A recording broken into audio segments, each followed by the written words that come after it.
The secret for Alan is that, one, he's ambitious, and the second is that he's a grinder. He just keeps going until he can make something into a success. He has an inquisitive mind. He's a great listener that's easy to talk to. Whether it's business, family, charitable endeavors, he is all in when he participates in any of those items. He's certainly one of the most humble, modest, and generous people that I've met. But Al learned to work hard at a very young age. He started working on his grandfather's farm. He also worked at the same time at his father's gas station. And he was never afraid to learn. In high school, he was actually mowing the grass for the Holiday Inn in Sharonville, Ohio, and one front desk person did not show him up for work.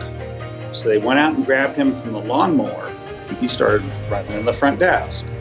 And after high school and his time at Bowling Green, he actually went to work for that company out in Montana, and they built a new hotel out there. And so that's what got him started in the hotel business. And then he had the opportunity to come back to Ohio and get into the McDonald's business. And then after he grew that, he started buying hotels. Al is one of those people, I think, who has made learning a lifelong endeavor.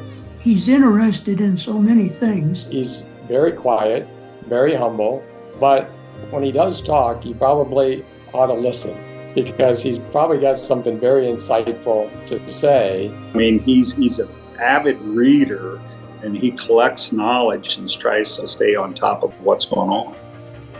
Things that a lot of people would think is a big risk, he doesn't even think of it or look at it that way because of the preparation. It's something that he's been given serious, deep consideration to. He's so calculated in his approach that when he goes to implement, there's very little risk involved.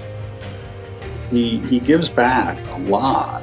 This probably won't come as a surprise, but I think Al would say that even he views his philanthropy as an investment.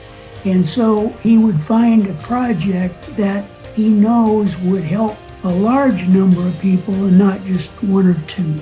And he's always done that. And frankly, most of the discussions we have, it's rarely about himself. And I think he realizes that a lot more thought on how to better our society really betters all of our lives.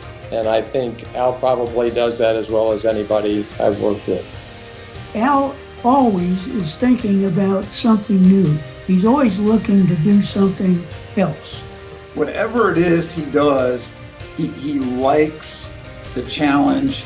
He's got that can-do attitude that we can get things done. Anyone would be improving their lives to emulate the things Al has done in life. And I love being a part of his life because he always makes you feel better to be around him.